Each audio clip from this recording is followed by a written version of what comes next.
ብዙ ሰዎች ኤኪቲኬ በ95 ሚሊዮን ሊቨርፑል ሲመጣ ኢሳቅ እንደሚመጣ ቢያውቅ ኖሮ የማይመጣ ይመስላቸው ነበር። ነገር ግን ኤኪቲኬ በጣም ኮምፒቲቲቭ ነበር ከድሮን ጀምሮ። ለእግር ኳስ ተጫዋች ደግሞ ኮምፒቲቲቭ ፐርሰን ያለ አይመስለኝም። በ20 ዓመቱ ፒኤስጂን ከሬምስ ሲቀላቀል ምባፔ፣ ኔይማር እና ሜሲ ነበሩላ። ያኔ ራሱ አልፈራም እሱ። ኤኪቲኬ ወደ መጀመሪያ ክለቡ ሬምስ በ12 ዓመቱ ነበር የገባው። ምንም አይነት ጨዋታ ከሱ ቡድን ጋር ሲጫወቱ ላይ ስለሚያስቆጥርባቸው በጣም አማረራቸውና አንስተው ወሰዱት። ከዛም ቶሎ ፕሮሚስ ስለሰጠም እዛው አካዳሚ ላይ ወደ ሬምስ ሪዘርቭ ቲም ወሰዱት። ግን ብዙ አሰልጣኞች ይሳቀቁ ነበር። አላ በጣም ቀጭንና ረጅም ስለሆነ ከአትሌቲክ ሰዎች ጋር ሲጫወት እንደ እንጨት የሚሰበስ ነበር የሚመስለው። ድሮ የሰራውበት ቪዲዮ ላይ ሁላ እንደዛ ብዬ ነበረ። ግን ኤኪቲኬ ይሄ ነው ባህሪው፣ ስታንዳውት እንዲያደርግ የሚያደርገው። ወሬዎቹን ሰምቶ ዝም አላለም። ጂም ገብቶ መሴሎቹን ቢውልድ ማድረግ ጀመረ። ጎሎችንም በጣም ማግባት ጀመረ እዛው ሪዘርቭ ቲም ላይ። ከዛ ወደ ዋናው ቡድን ትሬኒንግ እንዲቀላቀል አደረጉት። ማርች 2020 ላይ ዴቢዩን ሰጡት ለሬምስ። ከዛም ግን የክለቡ ደጋፊዎች ስለ ፊዚካሊቲው በጣም ጥያቄ ተነሳበት እና ምንም ያህል በጊዜው አሰልጣኙ የነበረው ጊዮን ክለብ ውስጥ እንዲቆይ ቢፈልግም ኤኪቲኬ እነሱን ፕሩቭ ለማድረግ ሎን ሙቭ ፈለገ። ስፔሻሊ ፊዚካል ወደ ሆነው አስተያየታችሁን እስቲ ኮመንት ላይ አስቀምጡልኝ። ቪዲዮን ላይክ ሼር አድርጉላችሁ ለጓደኞቻችሁ። ሰብስክራይብ ማድረግ አትርሱ። የዴንማርክ ሊግ ማቅናት ነበር የፈለገው። ግን እዛው ዴንማርክ ሀገር ውስጥ ሲገባ ኮቪድ ስለነበረ በዛ ጊዜ አናስገባም ብሎት ነበረ ከኤርፖርት እና እዛ ያለ ሃይ ራንኪንግ ሚሊታሪ ኦፊሰር ነው ለሱ ክለብ እንደሚፈርም ስላወቀ እንዲገባ አቀለለለት። ቬጅሌ ቢኬ መጣ። ቬሌ ነው ለሚባለው ይሄ ክለብ ቤንች አበዙበት መጀመሪያ አካባቢ። ኤኪቲኬ ግን ባስገቡት 611 ደቂቃዎች 3 ጎል እና 2 አሲስት አደረገ። ስለዚህ ሲመለስ ወደ ሬምስ መልሰው ወደ ሪዘርቭ እንዳይልኩት አረጋገጠ። ችግሩ ግን ምንም ያህል ዋናው ቡድን ውስጥ መጫወት ቢፈልግም አራተኛ አጥቂ ኦፕሽን እንደሚሆን አሳወቀው አሰልጣኙ። ግን ኤኪቲኬ እድሉ ሶስቱም አጥቂዎች በአንድ የተጎዱ ወረርሽኝ ነው መሰለኝ። በመጀመሪያው ስታርቱ አሲስት አደረገ። ቀጣዩ ላይ ማሸነፊያውን አስቆጠረ። ሶስተኛው ላይ ቤንች አደረገው። ከናንትስ ጋር እየተመሩ ነበረ ተቀይሮ የገባው። ከዛ 2 ጎሎችን አስቆጥሮ ግን እንዲያሸንፉ አደረጋቸው። ከዛም ቀጣዩ ጨዋታ ላይ ቀይ ካርድ ቢያገኝም ሲመለስ ከቅጣቱ ማስቆጠሩን አላቆመም። ከሊዮን ጋር ቢግ ጌም ላይ ይከብዷል ብሎ ቤንች ሲያደርገው አሰልጣኙ ተቀይሮ ገብቶ ማሸነፊያውን ጎል በድንቅ ሁኔታ አስቆጠረ። ከዛም ቀጠለበት ማስቆጠሩን አሲስት ማድረጉ። ከዛ ቶፕ ስኮረር ሆነ። ዩሮፕ ውስጥ አንደር 21 ፕሌየሮቹ መካከል ስለ ፊዚካሊቲ የነበረው ወሬ ወደ አይታችሁታል ግን በዚህ ቁመቱ እንዴት ኳስ እግሩ ላይ እንደሚያምርበት ወደሚባል ወሬ ተቀየረ። ጃንዋሪ ላይ ኒውካስል፣ ባየርን፣ ፒኤስጂ እና ዶርትመንድ ሊያስፈርሙት ጠየቁ። ግን ጉዳት አጋጠመው። ስለዚህ ወደ 14 ጨዋታ አመለጠው። አመቱ ሊያልቅ 2 ጨዋታ ሲቀረው ተመለሰ። ሁለቱም ጨዋታ ላይ ምርጥ ጎሎችን አስቆጠረ።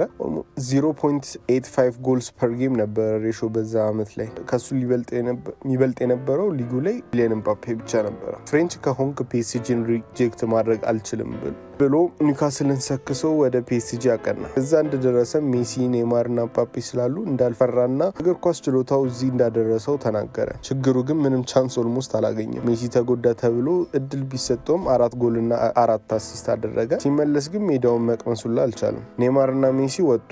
ብዙ የፒኤስጂ አልትራዎችም ኤኪቲኬ እንዲወጣ አመጹ። ለምን እንደሆነ አይታወቅም። ሬሲስት ኮመንቱላ አይጂ ላይ ስፓም ማድረግ ጀመሩ። ሉዊስ ኤንሪኬም ፕሬሸር ተሰምቶት ነበር መሰለኝ ዋናው ቡድን አግልሎ ወደ ቦምብ ስኳድ ውስጥ አስገባው። ዘ አንዲዛይሬብል ነበር የሚሏቸውላ። በጣም ይደብራል። የምባፔ ታናሽ ወንድሙላ ዋናው ቡድን ውስጥ ነበር። እስቲ አስቡ። ከዛ ክለብ ስላላገኙለት በዛ ሰመሩ ላይ ምንም ሳይጫወት ግማሽ ሲዝን አለፈ። በዛ እድሜ ላይ ለዲቨሎፕመንት በጣም ኪ ነው። እውነት ፒኤስጂ ኤኪቲኬ አላስፈለጋቸውም ነበር። ኦልሞስት ገድለውት ነበር ፒኤስጂ ይህን ልጅ። ምንም ሳያጫውቱት 6 ወር አካባቢ ስለቆየ ፊትነስ ሌቭሉ በጣም ወርዶ ነበረ። ፍራንክፈርት በውሰት ለመውሰድ መጡ። ግን አሰልጣኙ ሁላ በጊዜው ሲናገር ኤኪቲኬ ከ5-10 ደቂቃ የመጫወት አቅም ነው ያለው። ፊዚካሊ በጣም መጥፎ ኮንዲሽን ላይ ነበር። አስቡት 20 ዓመቱ ነበር በጊዜው። እንዴት እንደዚህ እንደሚሆኑላ ይከብዳል። ለአጥቂ አለማስቆጠር ብቻ ጫና ይፈጥርብሃል። አስቡት ጭራሽ ለዛ ጊዜ ያህል ምንም አለመጫወት ደግሞ መጫወት ጀመረ። አላስቆጠረም። ግን 12 ጨዋታ አለፈ ፍራንክፈርት ውስጥ ምንም አላስቆጠረም። ሚዲያ ደግሞ አይምርህም ሚስተር 0 ጎልስ እያሉ ሲሳለቁበት ጀመር። ፍራንክፈርት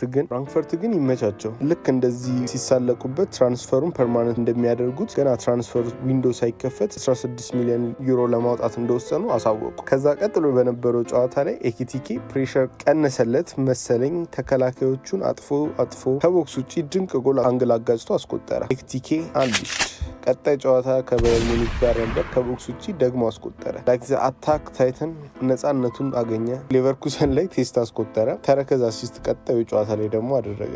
ሌላ 2 ቴስታዎችን አስቆጥሮ 6 ጨዋታ ላይ 6 ጎልና አሲስት አደረገ። ትራንስፈር ከጸደቀ በኋላ 0.7 ጎልስ ፐር ጌም ሬሾ አገኘ። በዛ ጊዜ ሚስተር 0 ጎልስ። የ2024-25 ሲዝን ሲመጣ ከማርሙሽ ጋር የነበራቸው ጥምረት አበበ። ኤኪቲኬ አንሪል ሆነ።